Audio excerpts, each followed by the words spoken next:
this is Colin Nash, and you are streaming the Melodies and Memories podcast with Jillian and Aaron Schreiber.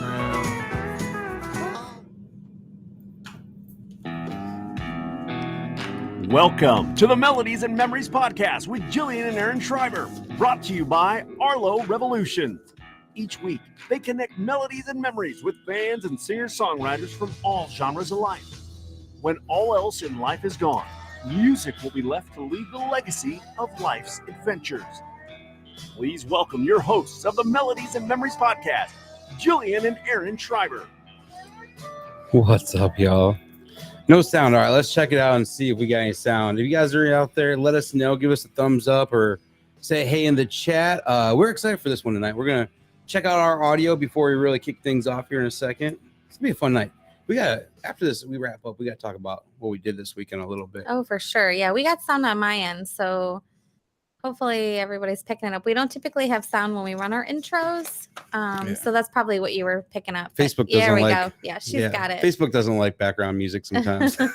No, so once we go live, we're good. Yeah, this weekend we got to go. If you guys don't know, we are based here in Chicago, and so we got to go cover the NASCAR race in downtown Chicago. Oh man, we were right there in the middle of everything, ankle high in water in the pit row. Geez, we'll talk about it here after we wrap up the show. But I had to wear the shirt tonight. But it was really cool. It was fun. We announced our next writers round this Sunday in Nashville. We're gonna be traveling down there. We can't wait at Live Oak. So if you guys haven't seen that, check that out. Great lineup. But yeah, we're gonna go ahead and kick off the show tonight. Hello and welcome everyone to season 7 of the Melodies and Memories podcast. I'm your co-host, Jillian Schreiber. I'm your host, Aaron Schreiber. And our mission tonight is to provide a platform for motivated singer-songwriters, passionate fans, or someone who's making a difference in and around the music community. We hope everyone listening leaves inspired with a positive outlook and begins connecting their own melodies to memories. Tonight, we're presented by our good friends at Arlo Revolution, cinematic wedding films, music videos, and promos. Find them at arlorevolution.com. One tree planted. For every 1,000 downloads of the show, we plant a tree with one tree planted. Download the show on your favorite podcast app. And Pod Decks. Pod Decks are the hottest tool to get your next great interview, unique interview questions in the palm of your hand. Our on-screen sponsors are Art on a High Wire by Joelle, original and custom artwork inspired by your life moments, treasured photos, and memories. If you're looking for ways to support or sponsor Melodies and Memories music media, then head on over to our Patreon page where tiers start at just $1 a month. The next best way to support the show is to like, share, review on all podcast platforms. Remember, you can join us live every Monday night at 7 p.m. Central on Facebook and YouTube, where you can interact with the show, ask questions, or join in on the live chat with your favorite guests. Visit our website, melodiesandmemories.com, for music news, concert reviews, photos, playlists, and more. All right, love that. And we have in the comment, Mr. Jackson, he wants his shout out tonight, Cryptic Steel on YouTube. So if you guys are out there, follow him.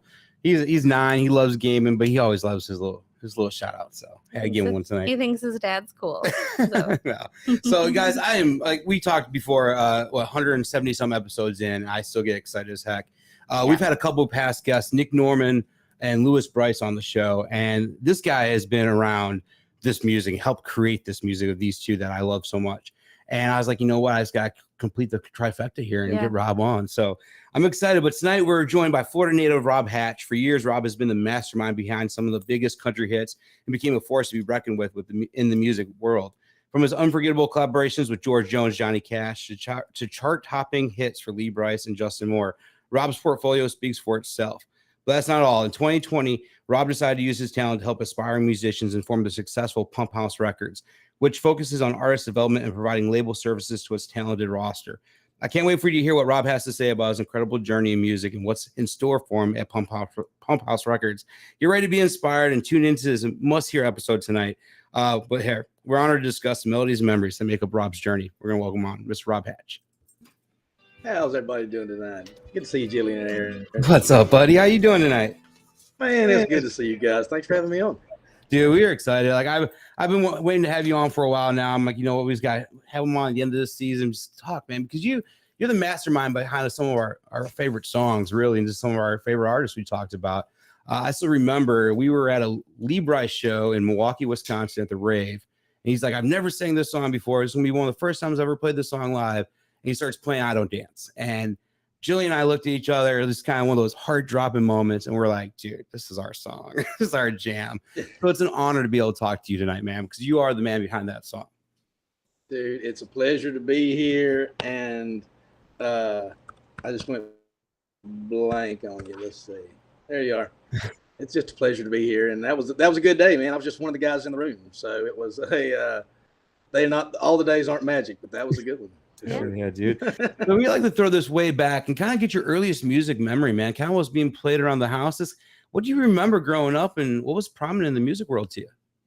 I mean, I don't. My parents weren't big music listeners, I guess, big consumers of music. So it was more, the first album I remember is like Alabama, like 40-hour week, man, like Roll On, and those songs just kind of knocked me down. Those were the first songs that I studied the whole record, And then I remember the Gambler, the Kenny Rogers stuff. I was a big fan of, and those are kind of my earliest memories, and being in church. But there wasn't a lot of music being played on the stereo at my house.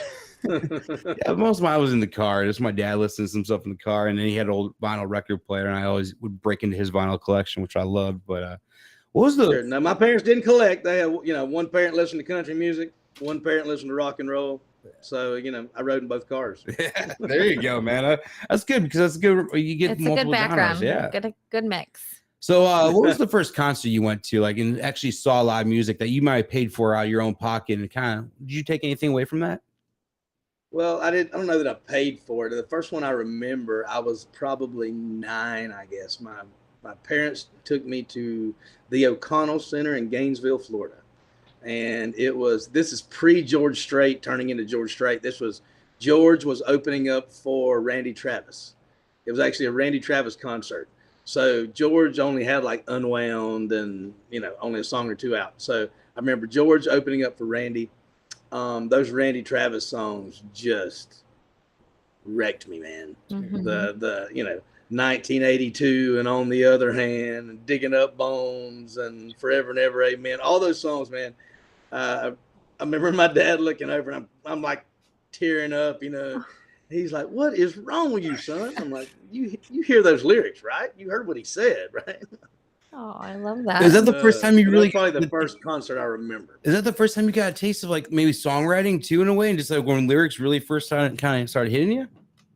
Maybe that's the first time looking back. It's easy to see now. I don't know then it meant anything. He just thought I was an emotional train wreck of a kid, probably. It was, it was poetry later, and then I didn't start till late, man. I was probably 19 in college before I picked up a guitar and started playing around on it. That's what I was going to ask next. When did you finally start picking that up and say this is kind of something I want to test out? So you're in college, huh? Yeah, man. I was going to University of Florida. I was a fraternity guy, this AGR fraternity. I was College of Agriculture farm guy. And called a fraternity brother of mine, a guy named Jonas Walker, and said, "Dude, will you teach me how to play a guitar?" So I'm still not sure why, but he showed me 3 chords. I went completely nuts. I never wanted to be a singer, so it was just a hobby kind of thing. He showed me 3 chords, and I went a little crazy. I bought 3 songbooks, Willie Nelson, Jim Croce, and Alabama. Jim Croce was a mistake, guys. That's a mistake. Don't do that. Too complicated. Well, I was going to say this is before the YouTube days, because when I started playing, probably early 90s, mid 90s, and I just had tablature books. That's how I kind of learned how to play. I don't play anymore, but that's just why I was kind of messing around with. Now these days, these kids have YouTube videos they could go to and watch. And it's like, dude, okay. That's right. You're exactly right. Tablature was the thing. Now you'd buy a songbook and it'd show you where to put your fingers at, and then you would listen to the record and try to copy it. Yep. And see what you can do. You didn't have someone to actually show you how to play. Oh, that's the way the fingers are shaped. Oh, that's how they do it. Yeah, we weren't that lucky. Yeah, right. So when did you get your first guitar? How did you acquire it? Everybody has a story about the first guitar. Do you have a story with yours?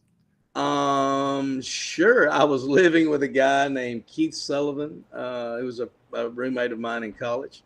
His mother actually had a guitar that maybe her father had given her. Anyway, Keith had brought it to college. He were roommates, and I saw it, and that was probably the first guitar that I learned to play on. I played on it for a few months, and then I do believe Keith helped me front the money to actually buy my first guitar at let's see, Lipham Music Store in Gainesville, Florida. Was where I bought my first guitar, and I still have that thing somewhere. That's amazing. I bet it's beat up. Yeah, I'm sure. Well, it can't be as bad as Willie's guitar. That thing is just, man, I don't know how that's all together. Well, if you saw how beat up this was, you would be like, wow, why doesn't yours sound like his? Yeah. I love that. So in college, you started playing. When did you really start maybe writing? Did you maybe write anything in high school, any poetry or anything like that, or have a journal? Like, when did songwriting or just writing in general come into play? I had a class when I was, man, you're making me think back now. I guess I was probably in 8th grade. This guy named George Farrow was a teacher, and I went with this poetry section, and he liked some of my writing. And so I ended up doing quite a bit of poetry for him. And I remember thinking, I like that. I'm pretty good at that. But I was a little embarrassed about it. I was the jock, so I didn't want anybody to know. But somehow that carried over when I started playing guitar when I was in college, I guess. I probably didn't forget about that.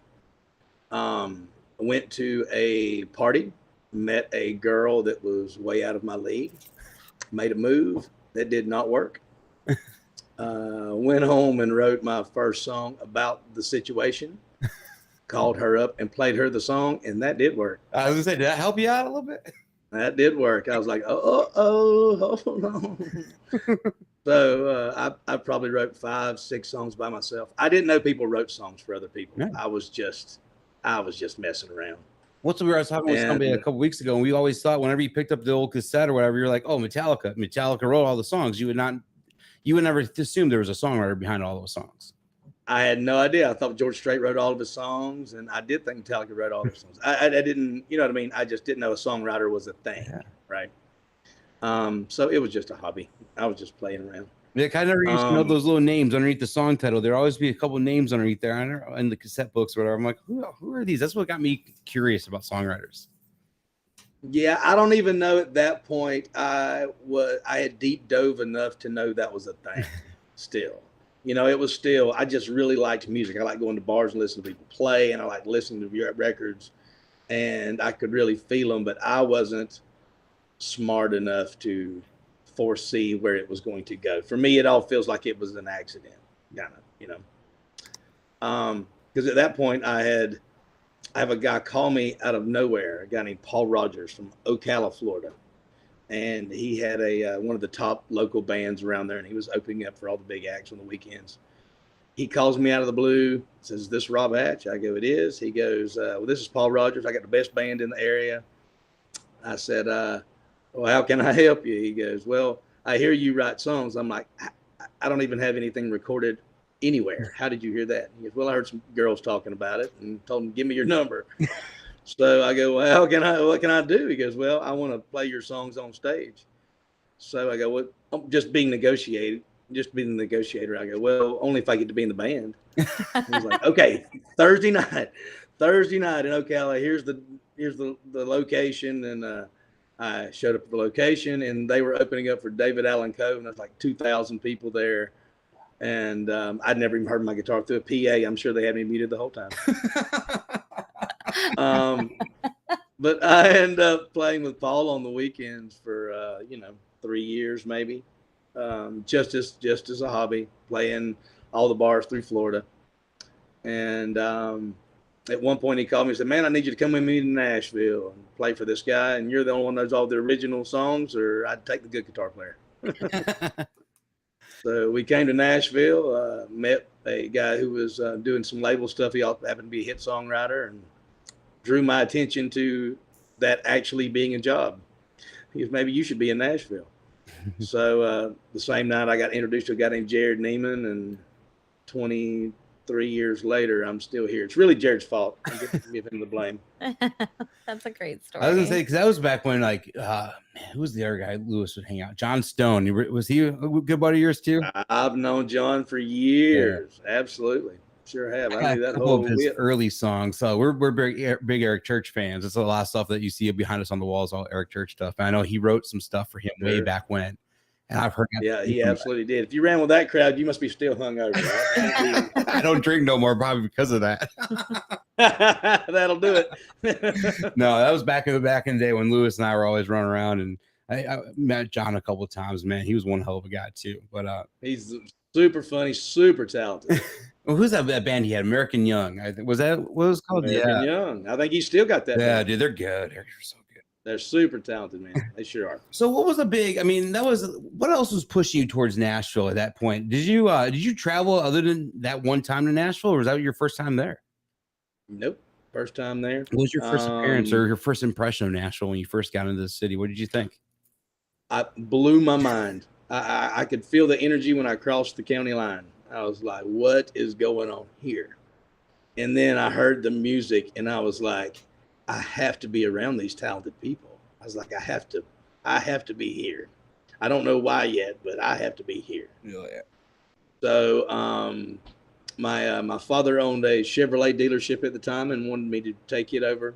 I did not want to do that. Mm-hmm. So I packed all my stuff into a gooseneck cattle trailer and headed to Nashville. I'd been at University of Florida for six plus years. Not a doctor, guys. Not a doctor. Just a couple classes before I graduated. I packed all of my stuff into gooseneck cattle trailer and head toward Nashville. What were you studying at the time in college? It's 6 years, brother. You've studied everything. I was going to say, you could have walked out with a couple of degrees by that point. Jump around there. I was an agriculture guy, so I changed everything from communications to education. You're just well-rounded, right? Just well-rounded. Well, I had a good time in college. I kept thinking I would find the thing that I wanted to do while I was there, and the only thing I actually did the whole time was music. So it actually worked out, I guess. Is this around the same time that you first met Lee Brice too, when you first moved to Nashville, or did he come around a little after that? No, I did. I mean, I was about as fortunate as you can be as, just moving to town. I was green as I could be and didn't know anything. Jared and even I'd met my first night there and we'd really hit it off. He had a, record deal and a publishing deal and kind of knew what things were and how it worked and, what was good. And so he and I ended up living together for about 5 years, I guess. Wow. But during that first year, we all kind of met the crew that we ended up running around with. So, which was, you knew John, you knew Lee Brice and Jamie Johnson and Randy Hauser and Jared and Dallas Davidson and, Did you ever hang out? This is kind of, he was with Jamie Johnson a little bit. Rick Tiger. Does that name sound familiar? I do remember Rick. Okay. We didn't get to hang out a lot, but I do remember. He was a good friend of mine. He played here a couple of times. I know we lost him during COVID, but he was one of my all-time favorites. I know he ran around with those guys a lot. He was a fiddle guy. He was fiddle and steel in the alley out there. I do remember that. I do. I was trying to put it together, and that did it for me. He was the hot dog guy. The hot dog man. The hot dog man, dude. The fiddle and steel was so good. I miss those days. Yeah, dude, that was my hanging. I loved it. Running around, playing music for fun, just glad to be here, trying to figure out how to do it. And those were fun times. I mean, I don't know that I want to redo it, but it sure was fun. Yeah, right. So it was your first number one with was the Justin Moore cut? Was that your first? Yeah, that was my first number one. That one kind of saved my poor broke country backside on that one. So tell me a little bit where that song came from, man, because that's if heaven wasn't so far away, dude. That's just a song that makes me think of my grandfather every time I hear it. Just I want to call him up or just go visit him. Now that I have kids now, dude, I would love for these kids to meet their grandfather. So that's the song. Go ahead. I'm sorry. Oh no, you're all good. No, that song basically is truth from top to bottom. It's from one of us in the room anyway. I wrote the song with myself, Dallas Davidson, Mr. Brett Jones, and Brett was the only hit songwriter at the time. Dallas and I were brand new, and I don't even think we had publishing deals at the time. We wrote that song. It's funny. Sometimes songs get cut really quick, right? Yeah. You go in the demo them, and somebody hears it, and they have to fight for it. This song sat around for 7 years. A buddy of ours named Red Akins had done a version of it at the time. 7 years later, whatever with that didn't work out with RCA or B&A, which her label was. 7 years later, Jeremy Stover's cutting Justin. Somehow finds the old video of Rhett doing the song goes in and cuts it on Justin the next day, and they put it out, not too many weeks later. And it was a big old hit for us. But that song sat around for 7 years before anybody found it. Where were you at when you got the call that you heard it was going to #1? I think I was in the woods. I think I was putting up tree stands. That's usually where I'm trying to be if I have a choice. Yeah. And you have a cell phone out there, man? I'd leave the phone in the car. I can't get, my wife tracks me, man. Okay, Jillian, you get this one.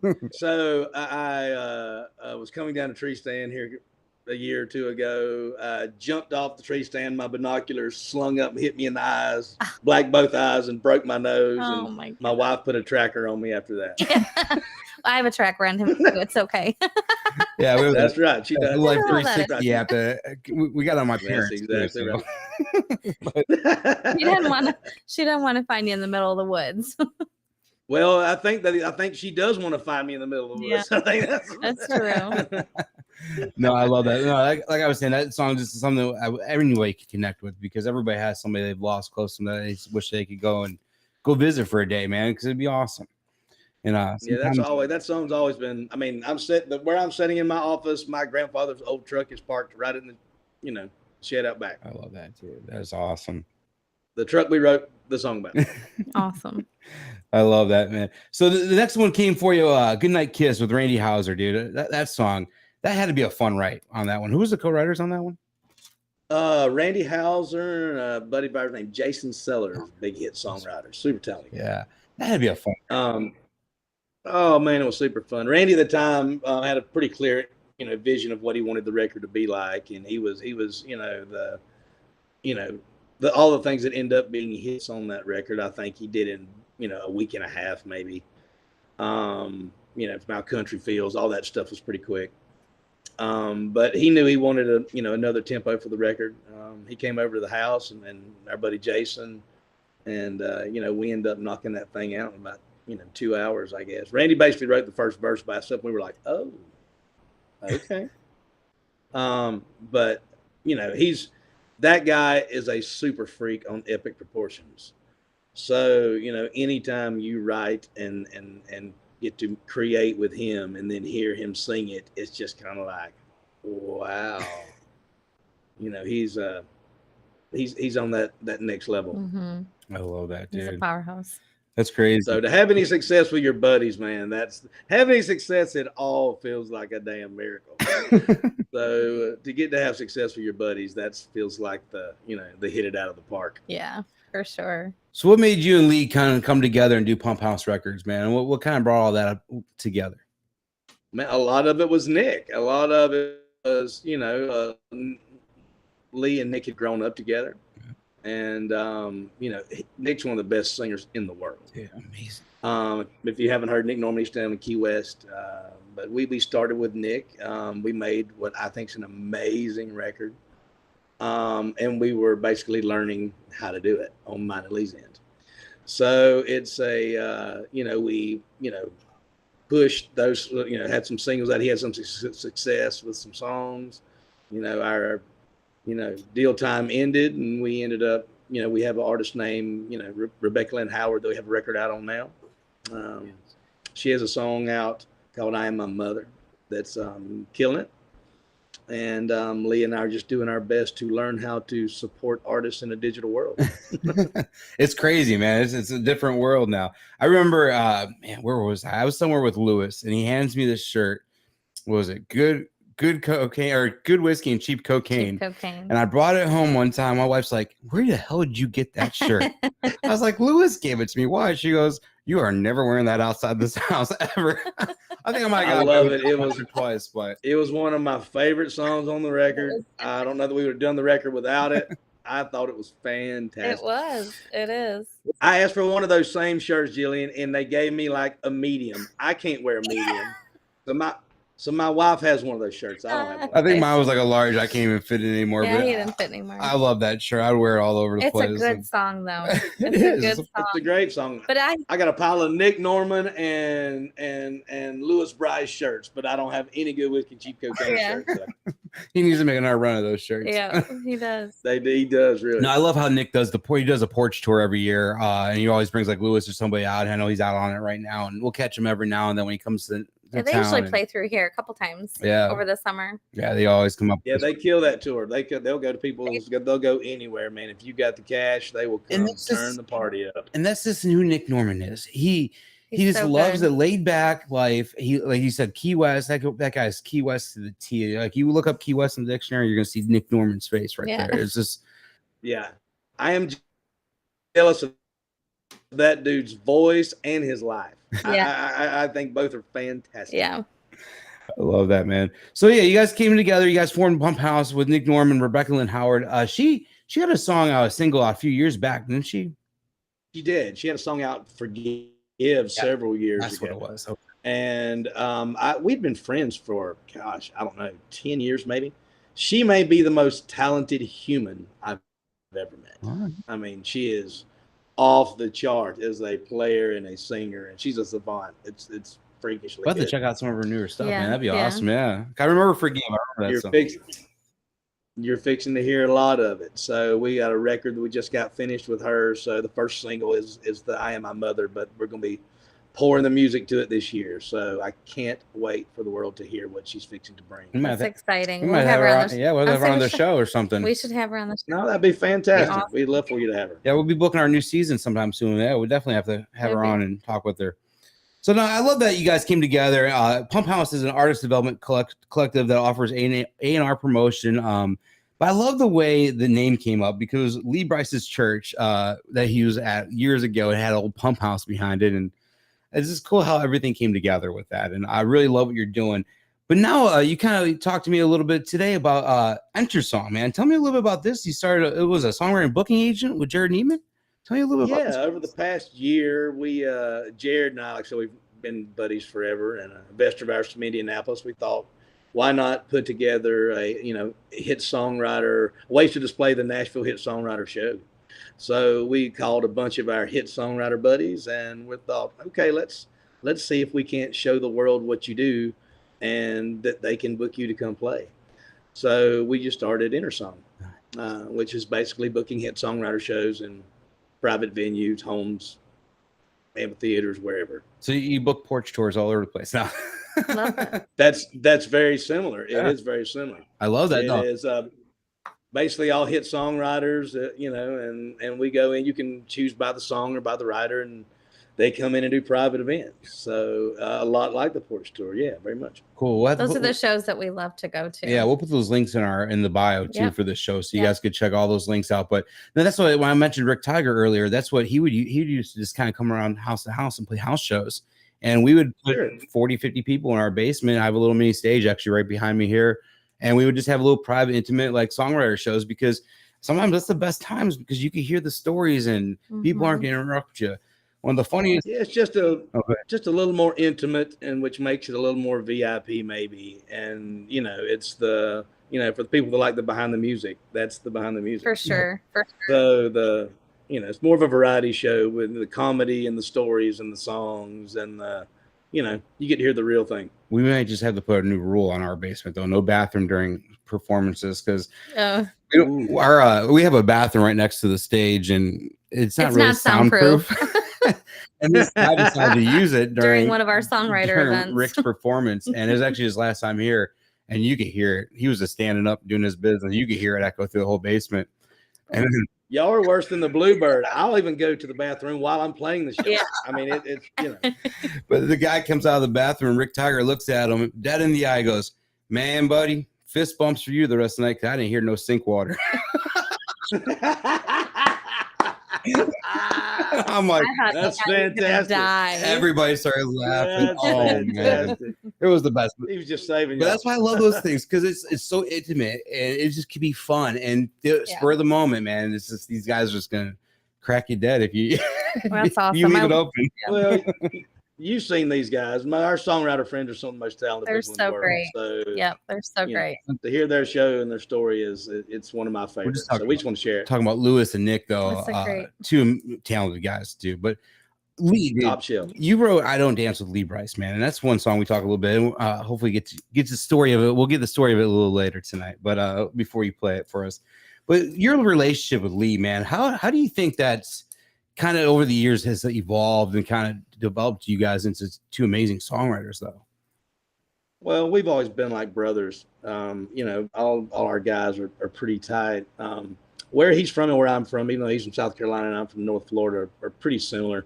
You know, the people, the culture, the foods, the water, it's very easy for us to get on the same page quickly. So we tend to vibe on the same channel. So, you know, he's a super freak. This guy he's one of the greatest writers and players and arrangers and melody guys I've ever been around. He can do all of this by himself. So, you know, anytime you're with a guy that talented, it's wow, it's super fun. You're just trying to take it to the next level, you know. I love it. But he's a special cat, man. He inspires you to write your best. So you know, you can't mess around with him. You better bring it. I love that. So we were talking earlier about, we were mentioning kind of like our kids, and he has a YouTube, but you have two kids, man, and you're married too. How do you juggle everything, man? Because it's wild trying to do it, but how do you juggle, and how do you kind of keep sane during the times of just like, you know, maybe if you're going away for the kid or having to write for a while, like how do you keep it all going? Well, I mean, I got, you know, 8-year-old and a 10-year-old, you know, just a little older than you guys. And, you know, it's, you go, how am I going to get all of the stuff done that I used to get done? You know, now that I have to pay attention and try to be a good person and role model for these little people. And, you know, it's a, I don't know, at the same time, they're the motivation, which makes you work twice as hard. So it's the give and the take, man. You know, I can't imagine what my life looks like without them. I honestly thought I would start writing like sappy kid songs or something. You know, when I had kids, I'm like, Shannon, what if my brain doesn't work the same? And what if I'm all, you know, and it wasn't long after the kids, and I wrote a few songs. She's like, nah, you're fine. He's so guy. You'll be all right. No, I love that. Yeah, because like that's just like me. Like I'll write some stuff in my phone every now and then if I just think of something, and I'm like today I thought of like an awesome song lyrics. I wrote it down. But I was like, man, ever since I've had kids, and I look back and I'm like, everything's about the kids now. It's not about what I used to think about. It's always about the kids now. So it's crazy. Mine's more about the time, man. It's the like if I have a ride for the day, I have like 3 hours because I have to pick up kids and I want to be present for them. So it's more about trying to compartmentalize, and, you know, when I'm writing, but not being the world I used to live in where that's all I did, where my brain was always writing. I wasn't paying attention really to anything but what was in my world. Is it easy for you to kind of turn off? Like say if you're out with the wife and kid somewhere, and you have an idea, are you merely grabbing your phone and writing something down, or can you kind of just put it on hold for a little bit? Yeah, my wife loves the Dewey Cox, you quit writing on me, Dewey. That's me. If somebody says something or an idea comes up, I will go to work. And at that point, I just as well walk outside and write it down on my phone and record it really quick. Because I'm not really hearing anything else until I get it down. Got it. So, you know, but now after years of writing, you learn to always be looking for it too, because you know one day it won't show up.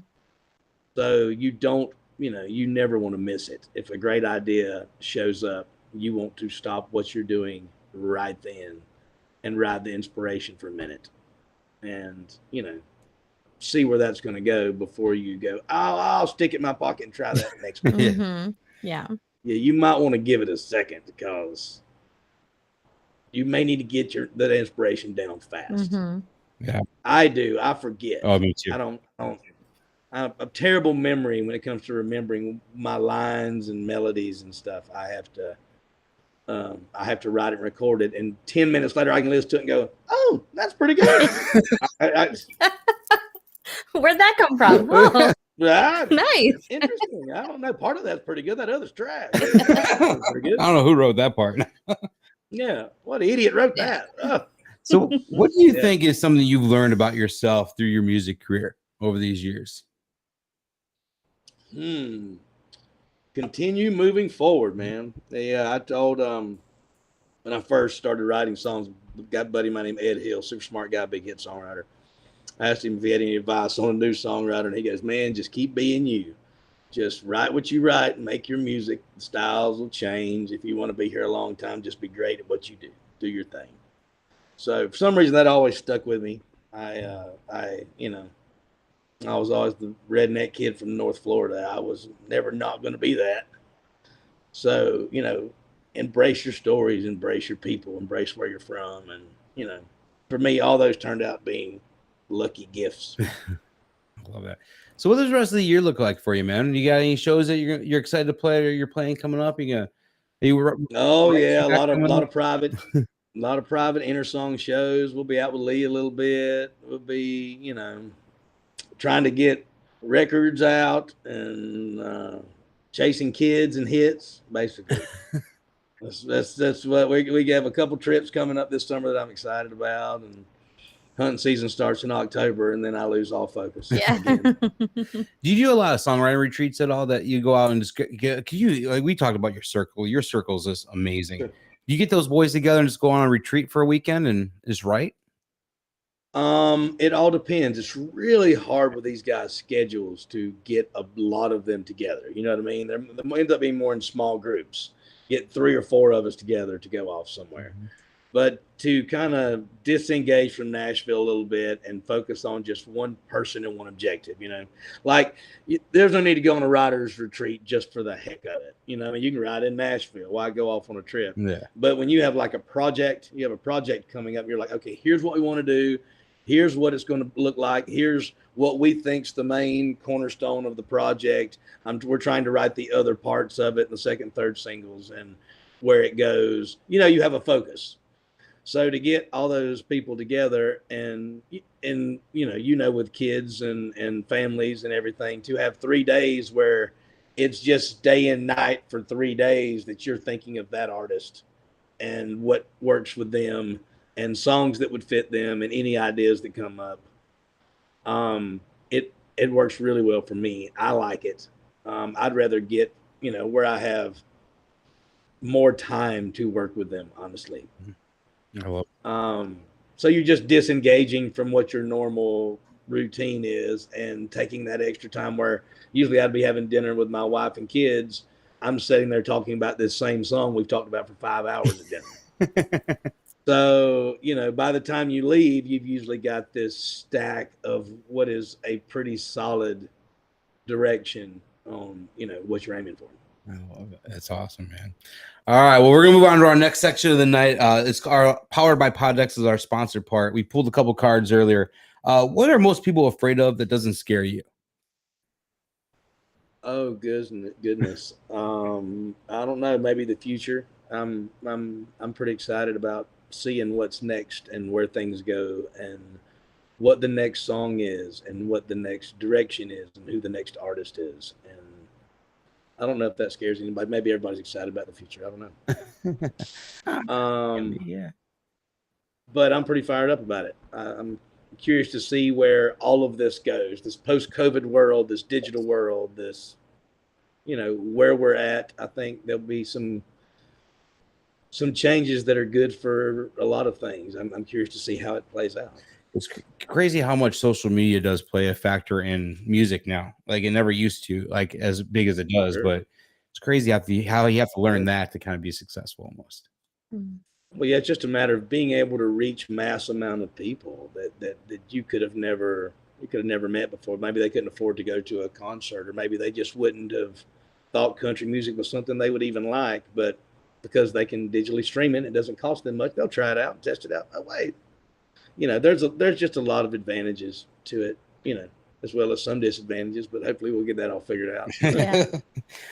I'm optimistic. Yeah, There you go. I hear you. I am too, man. What's a quote that inspires you and why? Ooh. Oh, that's easy. My favorite one is, if you're going to be dumb, you got to be tough. I love it. It really works for everything, honestly. From hitting your nail to dating a girl you shouldn't date to getting on restriction. If you're gonna be dumb, you gotta be tough, man. Oh, man, I love that. I was always a better ask for forgiveness and permission type of guy, but over the years it's changed. Yeah. I was too, dude. I was all about the forgiveness, not permission, until my father taught me the "gonna be dumb, gotta be tough" thing, and it overrode the forgiveness, permission. I hear you. As I got older, I'm like, okay, whatever. All right, but I say that I write songs. I guess I end up not listening very good anyway. So I love it. So this next part's a little fun. We got a couple games we're gonna play, and then before we get you play one for us. But I picked 4 songs. A couple of them you might have had your hand in writing. A couple of them I don't think you did. But your first memory that you have with this song, the minute you hear it, we're just gonna play like 5 seconds of it. Hit yellow. You don't treat me no good no more. I have put some Jared Neiman in there. So when you hear Lover, Lover, man, when that song comes on, where does that take you? What memory do you think of that song? Austin, Texas. Jared was opening up for Brad Paisley, or Lee was one of them. I forget. I think Jared was. So myself, Lee, Brice, and Lance Miller were out riding. We jumped on the bus with Jared, went to Austin, Texas, and they had this huge stage set up on a lake. And we were so fired up to be, on the show with Brad Paisley that we drank a little too much, and I think we got asked to go to our buses at some point, which we just wrote a song. I think we ended up writing a song for Jared. but when I hear that song, all I can do is picture those two guys out on the front deck of that stage. And Lee bailing off into the water and almost drowning because he had jeans on. I love that. All right, hit the green one. Lord, I quit the drinking, the smoking, and the honky tonk. Keep Up with the Joneses, Jamie Johnson, man. When you hear that song, where does that take you? That takes me to Granny White softball fields where he and 2 other buddies had came to watch me play softball because none of us had anything else to do. And walking through the parking lot, I mentioned that hook to Jamie. We wrote it the next day. That's where we got to meet. I think it was my first cut, and we had George Jones come in the studio, Buddy Cannon producing. Those were good memories. Oh yeah, dude. When I saw that song, I'm like, that's one of my favorite Jamie Johnsons back there. Like, I got to throw that in there. Thanks, brother. All right, this next one, you're gonna like this next one. Yellow. Get it right, ain't always good at life, but life is good. Dude, that song is just perfect. That is the most perfective song. But Nick Norman, Life is Good. When you hear that song, man, where does it take you? To Nick picking it out. I mean, Nick's a great songwriter and had a lot of songs that he didn't need any help with at all. So he went through my catalog, I think, and he found 2 or 3 that he thought would fit. That was one of them. He was like, man, this is my song. He goes, this I have to sing. So, and I remember thinking, yes, you do, man. That fits you perfectly. I agree. So I love hearing him sing that, man. I love that cut too. Yeah, that was one of my favorites when he put that song on. I was like, dude, this is like, it beat the cocaine song for sure. Nah, I don't know about beat the T-shirt, but I like the song. All right, the last one. Hit that green button. Candy-haired rebel boy with the same old hungry eyes. Looked up at Bobby and Travis Tritt, I'm gonna be somebody, man. When you hear that song, where's it taking you? It takes me to Jared Neiman taking me to school. I'd first moved to Nashville. I knew nothing about writing songs, guys. I had good ideas. So Jared would take me to school. That song would come on the radio, and I'd say, man, I love that song. Jared would say, what do you love about it? I'm like, well, he goes, do you love the melody? Do you love the beat? Do you love the story? What do you love? I'm like, well, I don't know. He's like, well, think about it. He goes, did you write it out? I go, write it out? I'm not trying to sing it. He goes, you're so stupid. He goes, if you'll write it out, you'll see it different. So I went home and I listened to the lyrics. I wrote it out. And it wasn't until I wrote it that I realized nothing rhymes. None of the verses rhyme at all. Not any of them. I go, it Mhm. doesn't rhyme. I go, how come it feels so good and doesn't rhyme? He goes, because Travis Tritt's a badass.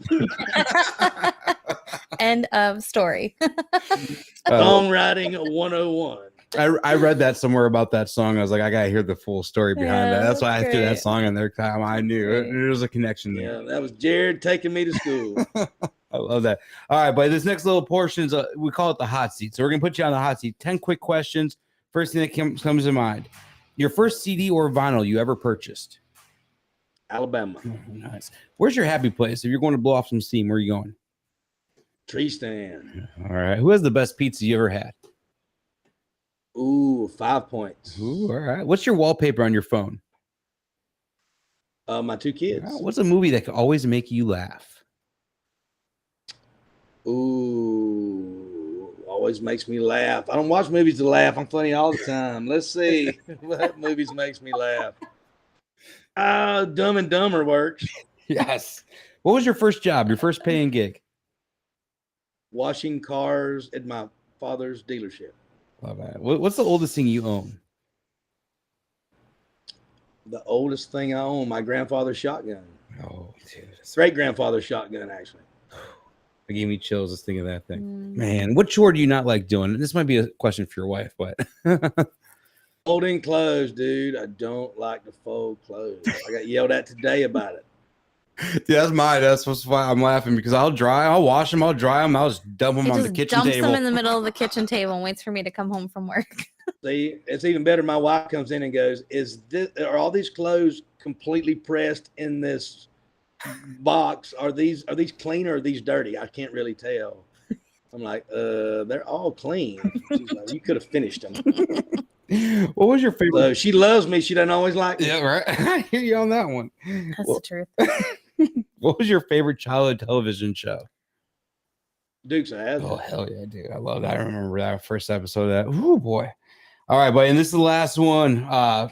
Your bucket list, man. What's something that's on your musical bucket list that you want to achieve or complete? You've had a couple number ones now under your belt. You played the Bluebird. Is there maybe a venue or something you still want to do to kind of before you call it a day? I'd love to have a big hit artist as a record label. I'd love to. I don't know. I've never been to Red Rocks. Never done that. I don't know. I kind of go with the flow and see what opportunities come up. So I don't know. Just take it day by day. I love that, dude. So, well, before we let you go for the night, can we get you to play one for us, you think? Sure. See if we can find a guitar in here. Let's say that first one's laying around too, probably not. There's more than we need, I assure you. Let's see.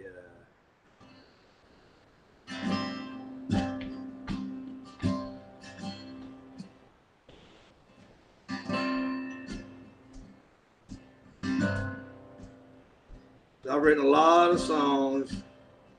Can't remember any that the artist called it in the room, but this one.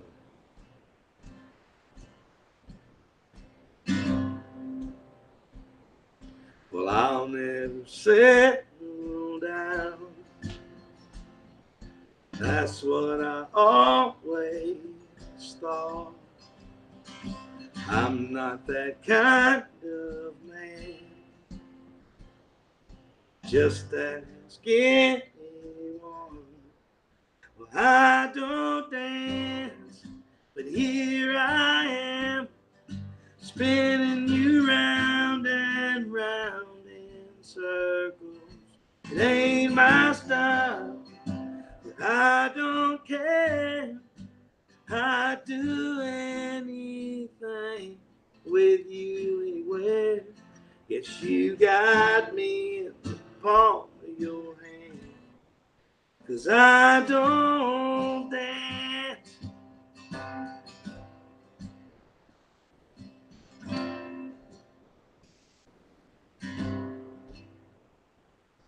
Well, love's never come my way. I've never been this far. But you took these 2 left feet and walked away with my heart. I don't dance, but here I spinning you round and round in circles. It ain't my style, but I don't care. I'd do anything with you anywhere. Guess you got me in the palm of your hand. 'Cause I don't dance. Whoa.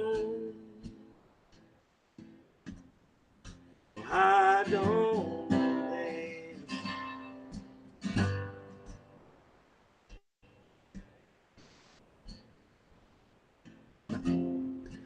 I don't dance, but here I am, spinning you round and around in circles.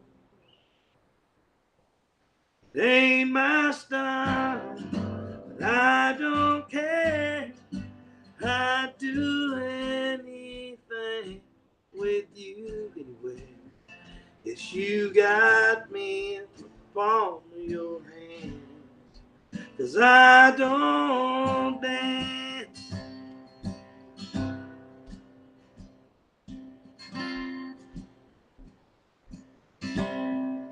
Yeah, I don't dance.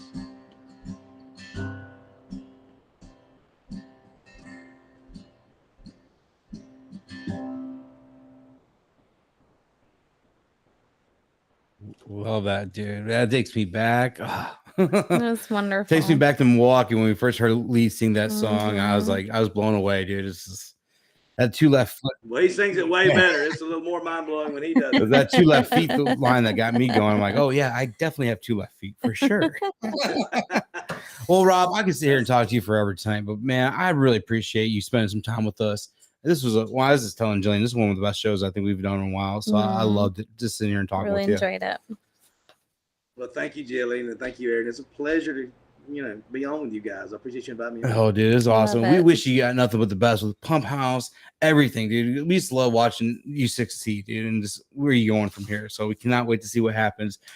This Enter Song thing, I got to check this out though, because we're gonna put this, like I said, the link in our bio for the show. But it sounds cool, man. I love what you're doing for artists like this, so it's really cool. Y'all check it out. I appreciate y'all paying attention. Hell yeah, dude. All right, buddy. You have a great night, man. Thank you, guys, and we'll see you again I'll soon. talk Take to you soon, care. buddy. Bye bye. Bye. Thank you, Jillian. Thank you, Aaron. I love that. That was so much fun. It was a I great had a show. blast, He was yeah. so wonderful. I had a feeling like going in and kind of just like researching for this show. I'm like, this guy, we're just gonna have fun talking with him. And Oh yeah, he like I was. said, but guys, like honestly, his three biggest that he's put out: I Don't Dance, Heaven Ain't So Far Away, man. That's just one. And Good Night Kiss by Randy Houser. That was a good one too. Mhm. Like I said, that was a fun one though. But so much more. Just like if you guys, like, we kind of talked a little bit about it, but remember a couple episodes back, we talked about Nick Norman. That's one that Rob and Nick has had an amazing friendship, amazing relationship and partnership with this whole music journey they're on. And Nick is this man, he's this amazing artist. So check him out if you guys can. Kind of favorable Louis Brice too. Yep. We got to throw Louis in there every now and then. Yeah, they were great. That's our boy there. So yeah, amazing circle. And honestly, when you have a circle like that, everything you do, you're going to succeed And because everybody supports each other. That's awesome. that's what I'm saying. Everybody has it. And Louis has always told me how good of a bond these guys all have together. So that's what I love about it. And loved having Rob on tonight. So amazing. All right. So what are we going to talk about? I feel like Cody Rhodes. What do you want to talk about now? This weekend. So we got out of a whim. We're like, all right, NASCAR's coming to Chicago. There's 4 or 5 concerts. Street race. Let's see if maybe we could go out and cover it for our website. And so I put in for a media request for NASCAR. We got approved, and it was an honor to be able to go out there, and we were able to shoot. And we're gonna have a review coming up in the next day or two, hopefully before we head out to Nashville this weekend.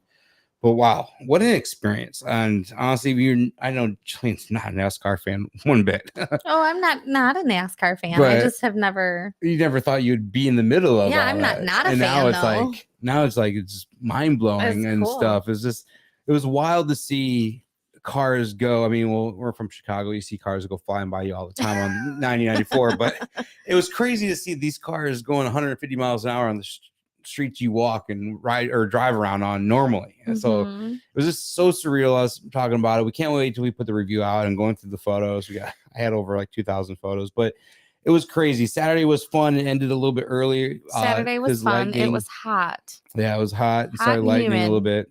And we get a hotel, but we put it on the opposite side of the track. Yeah. And there was no way to walk straight through. So you have to walk you had to walk around. around the entire track to get to it. Which That is was insane. good. But Sunday was crazy because I have been in rain before, but I've never been in like a torrential downpour up to For my that ankles long. in my shoes. Because granted, if you guys ever see me out and about, if you see me Sunday in Nashville, I'll be wearing my sandals. That's where I like to roll.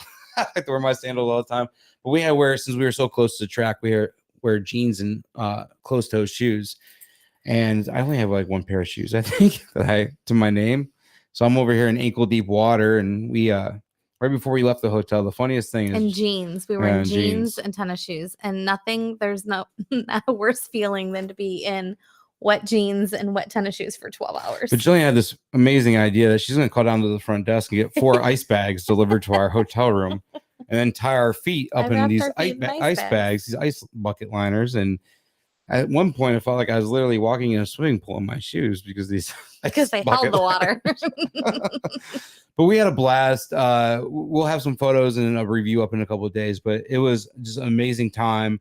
And all the concerts were canceled, so we didn't even get to. Well, we got to see Black Crowes. Too. We got to see Black Crowes and the local act, but it was just phenomenal the whole weekend. It was amazing to see these. Just a cool experience. To see everything, to see these guys walk around their umbrellas in rain, and their crew guys running around barefooted through the deep water, and just like we were sitting in the media room with a bunch of other photographers and media people, and I looked at Jillian. I was like, all right, we can either sit here and stay dry, or we could go out there and see the action and see what's going on and see what does NASCAR do during a rain delay. I mean, a lot of people might not be able to see what we had access to be able to see. So I was like, let's just go document this. And that's kind of where my review is going to go when we put this out in a couple of days. It's going to be like my 2 days in NASCAR, just kind of document what we went through and saw and everything else. It's going to be pretty cool to put out there. So look for that in a couple of days. We talked a little bit about Nashville. We're going to be down there Sunday. We're leaving Saturday. We're going to be down there Sunday for our next Writers Round. I can't wait for this one. We're still working on the lineup. We have a couple already announced. We're going to be announcing a few more here soon. God, I can't wait for that. So, but it's at Live Oak in Nashville. I was going to try to pull up the lineup real quick, but no. Here we go. No, I got to talk about one guy that's on the lineup, though, that you probably know. So Sunday we're in Live Oak for our next Rise around 1:30 to 5:30 p.m., followed by Raised Rowdy, which is going to be awesome. And our awesome lineup, too, I'm sure. But there's a guy about, when did we live in Mississippi? 05? So I would say 07, probably. You and I went to a Corey Smith show at the New Daisy in Memphis, Tennessee. And this guy opened up, and he just had a couple songs that stuck with me. And I didn't find him on Facebook or whatever. I've been following him probably since 2006, 2007 or whatever. And I finally was like, you know what, dude, you got to come on and play one of ours right around. So he's going to be there Sunday. His name's Clay Cumbie. I cannot wait to see what he's up to and what he's been doing. But that's one name you guys want to look for this Sunday if you come out to the show. Because this, honestly, some of the songs, Too Many Good Things was one of his songs I just loved. I had it. But our friends Everett are going to be coming out, and one of their good friends, Brian Simpson, was just on the show a couple weeks ago. He's going to come out too, an amazing round. Peyton Taylor, amazing up and coming artist that my buddy Jeff Brown turned me on to, just amazing singer songwriter. Two people that I'm excited to see together in a round. Kyle Austin and Hunter Thomas Mouse is going to be there together. That's going to be pretty interesting because those boys get together. Then our good friend Lindsay Ryan that helps us out, and she's sponsored the last couple of events. She writes for us in Melodies and Memories here, but she's actually sponsoring a round herself, and she's bringing in Trey Odom, which is an amazing artist, Sam Kuhn, Bobby Watson, and Caitlin Croker, who played our last Writers Round. She's going to come back and play again. And then, of course, a couple of my Chicago boys are coming out, which I'm pretty excited for. But Bond Henry, you guys saw him on the podcast a couple of weeks ago. He's played a couple of our rounds. And Johnny Miller. Johnny Miller is one of my favorite artists. I don't know if you knew Johnny was playing. Did you? I don't think I knew Johnny was I coming don't think you knew. That's something that's you just know. But Johnny Miller is going to be coming down. Amazing songwriter. This guy, he is surrounded by what? 9 girls? 9 women? He has a song called Woman's World. That's just. He has all daughters and then all granddaughters. All granddaughters, yeah. I think it was like 8 or 9. Just like we did a photo shoot with him, and he did one with all of his daughters, all of his granddaughters. It's amazing though. But if you guys get there early, definitely check out Bon Henry. and Johnny Miller, and then Caroline Dare. Sorry. We got tons of submissions that come in all the time. And I know Jillian sat down a couple of days ago. I said, this one is on you. I said, I want you to pick 2 or 3 artists. Give me some names. We're going to invite them. Caroline Dare was one of them that she picked out. I checked her out. Just phenomenal. We have a couple other invites out. We'll see what happens. But there's a chance we might add 1 or 2 more to this lineup on Sunday. But we're excited because it's a packed lineup. It's gonna be a great day. It's gonna be a beautiful day in Nashville, I hope, because after this last weekend, I need some sunshine, Some warm sun. Agreed. No rain. So, but anytime you're at Live Oak, though, great food, great drinks, great times. So, we just love going and be able to host these events at Live Oak, and we're grateful that we get to do this 3 or 4 times a year. So, but guys, I'm gonna stop rambling because that's probably what I've been doing lately. But I'm excited. It was a good show. It was a great show. We have an argument. Thank you so much. We have an argument one tomorrow night, but the one tomorrow night. Talk a little bit about it. It's been a long time coming because this guy's played a few of our writers rounds. Played my birthday last year, and I just been waiting for the day to come where all right, we're gonna sit down and talk to this guy for a little bit. And tomorrow night is the time. You know who's hard guest this tomorrow night? I just show up. Russell Sutton. Oh yeah, well that'll be great. Yeah, So yeah, I'm excited for that one. It's gonna be a fun one. So guys, we cannot wait to see you tomorrow night. Thank you so much for tuning in tonight with Rob. It just was amazing. It sucks because we've reached the end of another fantastic episode. I just want to take a moment to thank Rob Hatch for joining us today and sharing his incredible journey as a singer-songwriter. His storytelling ability and genuine talent are unparalleled. Rob's story is not only inspiring, but it's also a testament to hard work and dedication. His music has brought comfort and joy to countless fans around the world, including myself. But I speak for the entire audience when I say that we can't wait to see what the future holds for Rob Hatch. We're all excited to see the milestones he reaches and the impacts he makes. So with that said, thank you once again, Rob. You're a true inspiration to us all, and we wish you all the best in the future endeavors. Until next time, folks, keep chasing your dreams. Never forget to turn up the volume on Rob Hatch's music. Anything he writes, man, I'm telling you, it's gold. Anything he puts his name on. So, but thank you for joining us tonight, and we hope you enjoyed this episode as much as we did. Don't forget to catch up on everything you missed from tonight and past episodes over at melodiesandmemories.com. That's melodiesandmemories.com. And yeah, like I said, another amazing show tomorrow night, leading up to our 175th episode this Sunday in Nashville. So join us tomorrow night with Russell Sun, guys. See you then. The Melodies and Memories podcast with Jillian and Aaron Schreiber, brought to you by Arlo Revolution. As we close the book on another chapter, remember, music gives a soul to the universe, wings to the mind, flight to the imagination, and life to everything. Next week, Jillian and Aaron connect more melodies and memories with the fans and artists they love. Thank you for being a part of this musical journey, and we will see you next time on the Melodies and Memories podcast with Jillian and Aaron Schreiber.